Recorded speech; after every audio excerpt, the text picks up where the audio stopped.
Саламатсыздар, урматтуу парламент радиосунун угармандары. Жогорку Кеңештин 8-чи чакырылышы өз иш мектептүүлүгүн баштады.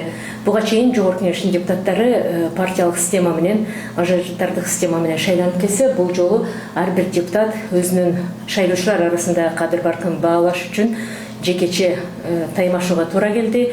Негизги 7-чи чакырылыш менен буга чейинки Жогорку Кеңештин иш мектептүүлүгү менен азыркы чакырылыштын айырмачылыктарын айтып берсеңиздер деп студияга Жогорку Кеңеш депутаттары Айсарахан Абдибаева, Махабат Мавлянова, ошондой эле Илимбек Кылычбековду чакырып отурабыз. Саламатсыздарбы? Сөз сиздерде. Сиз баштап бересизби? Рахмат. Саламатсыздарбы, урматтуу биздин көрөрмандар. Биз 2-чи чакырылышта келип калдым. Мен 1-чи чакырылышта өзүңүздөргө белгилүү ушул партиялык система менен барганбыз. Партиялык системанын бир жакшы жери, бир мындай пландуу идеяларды бириктирип алып иш жасаганга ыңгайлуу экен деп койдум мен. Себеби кичине бир аз болсо да жеңилирээк болгон.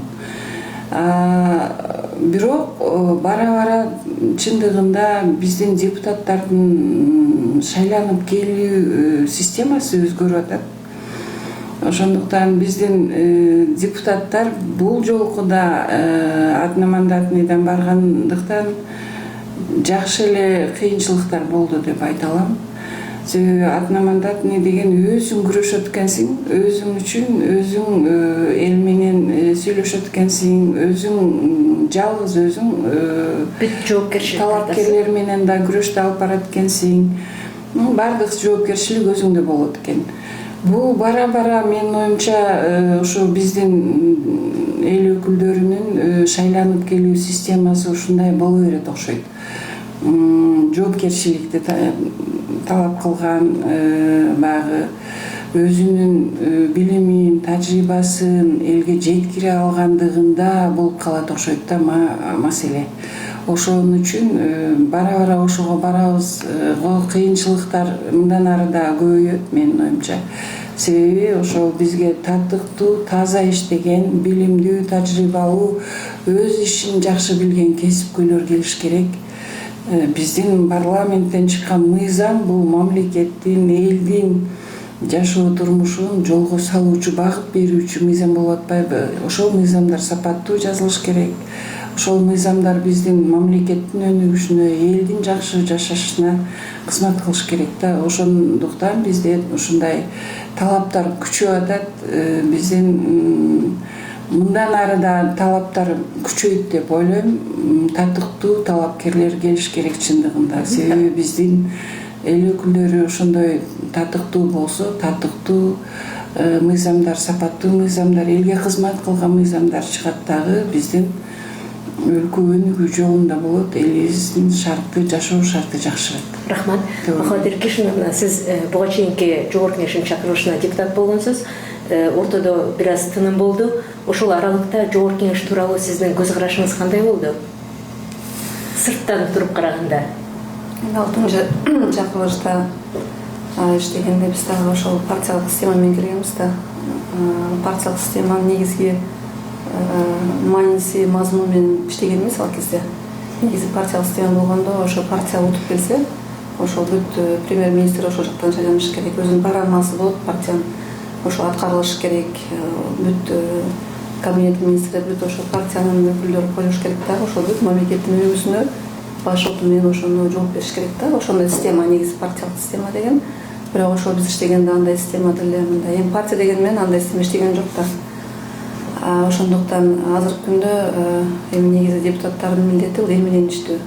Элдин ортосунда өкмөт менен көпүрө болуп, алардын көйгөйүн чечип, жеринде ар бир өзүнүн округу болуш керек. Азыркы күндөгү ушул 8-чи чакырылыштан келген ушул система мага абдан жакты. Себеби дегенде партия менен келгенибизде ар бир депутаттын өзүнүн округу, бекилген округу жок болчу, жоопкерчилик аз болчу. Азыркы күндө ар бир депутат өзүнүн округунан чыкты, так, өзүнүн шайлоочуларын билет, өзүнүн ошо жеринде эмне көйгөй бар, эмне маселе бар, баарын билет. Жана ошондой эле азыркы депутаттар мына буюрса тыгыз эл менен иштейт, өзүнүн округу менен. Ар бир округда 3 депутат бар. ошол окуттун бүт маселесин үч депутат чечиш керек да. Бул жакшы болду, жоопкерчилик көбөйдү. Саламатсыздарбы дагы бир жолу урматтуу угармандар, көрөрмандар. Мен буга чейин да ошо бир мандаттуу Кара Суу округунан келгем. Чын айтканда, жогоруда кесиптештерибиз айткандай, партийный система болгондо бул жоопкерчилик жок болуп калганда, себеби ошол жалпы республика боюнча ошол партияга көп добуш алып, ошол негизинде партиялар утуп кетишкен. Ал учурда ошол эл менен ошол эл өкүлдөрүнүн, депутаттардын ортосундагы байланыш үзүлүп калган. Жоопкерчилик жок болуп калгандыктан бир топ багы мүчүлүктөрдү тарыхта биз көрдүк. Мына бүгүн андан кийин биз мына 36 бир мандаттуу округ, 54 партийный системаны анда көрдүк. Бул дагы бир компромисске келген бир идеалдуу форма десек да болот. Себептен биздин ошол билимдүү, тажрыйбасы бар, бирок ошол эле учурда баягы финансылык мүмкүнчүлүктөрү чектелүү болгон жаштарыбызга бул системада бир топ мүмкүнчүлүктөр болду. Ошонун арты менен бүгүн кыргыз саясатында бир топ биздин асыккан кесибинин мыктылары 7-чи чакырышта келип партия менен келип иштешти. Бир топ азыркы чакырышта келип атышат. Ошол менен эле чогуу азыр мына көп мандаттуу 30 округ болуп, ошол ар бир округдан 3төн депутат чыкканы бул дагы бүгүнкү күндө учурдун талабы болуп атат. Себептен ошол депутаттардын ошол округдагы өзүнүн жоопкерчилиги, эл менен түз байланыш болуш үчүн бүгүн мына мисалы шайлаган эл кимден талап кылышты, кимге кайрылышты, кимге бир наказ беришти, ар бир ошол округдагы жарандарыбыз билишет. Такта ана кимге кайрыларын, кимден талап кыларын билишет. Ошол эле учурда бул 30 округдан бүгүн мына 30 аял киши келди. Бул женский квотага аялдарга бир топ жеңилдиктер, жакшы шарттар түзүлдү. Андан кийин биз сиз айткандай биз мурда 100 миңдик бир округдан катышсак, бүгүнкү күндө мына 150 миңге чейинки округда катыштык. Чын айтканда аймак бир топ дагы бир чоңойду, жоопкерчилик дагы күчөдү. Негизи ошол эми мыйзам билесиз, жашоо турмуш ошол учурга жараша, ошол убактагы бир кырдаалга жараша өзгөрбөй жатат. Мен ойлойм биз ошол барып отуруп ошол дагы мындай учурга жараша ошо шайлоо системаларын өзгөртүп, ошол жаштарыбызга билимдүү, тажрыйбасы бар, билимдүү ошол баягы балдарга, кыздарга мүмкүнчүлүк түзүп беришибиз керек. Бүгүн чын айтканда бул бир көп мандаттуу же болбосо 150 миңдик округда көбүнчөсү ошол чоң бир команданы талап кылган, чоң бул ресурсту, финансылык ресурстарды талап кылган. Ошол эле учурда мына кесиптешибиз айткандай, ар бир кандидат өзү ушул эл менен дагы иштеген, өзү ушул талапкерлер менен дагы атаандаштыкка чыгып, ошол жерде бир топ чын айтканда жеңил болгон жок, кыйынчылык менен болду. Илимбек мырза, мынакей сиз өзүңүз айттыңыз, финансылык каражаттар тууралуу. Мисалы, массалык маалымат каражаттарына чыккан билдирүүлөргө караганда, алды миллиондон коротсо, ал эми эң башкысы 19 миллионго чейин кетирди дейт. Бул эми массалык маалымат каражаттарды же агитаторлорду кызматка тартуу менен байланыштуу чыгымдарбы же кандай болуп калат ушунда? Жооп берип койсом, ошол нерсеге, ошол шайлоо системасына, ошол мыйзамга бир кемчилиги ошол өгүүчүлөрдүн 1000ге чейин деген туура эмес болуп атат да. Себеби дегенде бул дагы эле келип эле капчыгы бар гана киши келип калган мүмкүнчүлүк болуп атат. Ошондуктан мен ойлойм, ошол 5 жыл ичинде азыркы депутат болобу, башка активист болобу же айыл өкмөт болобу, ким болбосун, ошол айыл өкмөт башчысы болобу же ошол жергиликтүү бир жаран болобу, ошол элге 5 жыл ичинде кызмат кылып, өзүнүн активдүү, өзүнүн көрсөтүүлөрүн көрсөтүп, ошондой кишини шайлоо керек да. Ошо өгүүчүлөрдү кыскартыш керек деп ойлойм. Ошондо акыйкаттуу, жакшы, жоопкерчиликтүү, билими бар, эл сыйлаган, элди ошол жердин маселесин билген киши керек да. ошондуктан ушул үмүтчүнү кыскартуу керек, үмүтчүнү минималдуу кылыш керек. Ар бир эле жөнөкөй адамдар өзүнө ошону колдоно ала тургандай үмүтчүнү тутуш керек. Мында кошумча кылып кетейин. Мына өткөн шайлоо менен салыштырып атпайбызбы? Өткөн шайлоодо акчасыз шайланып келгендер бир 25-30%га чейин барганбыз да.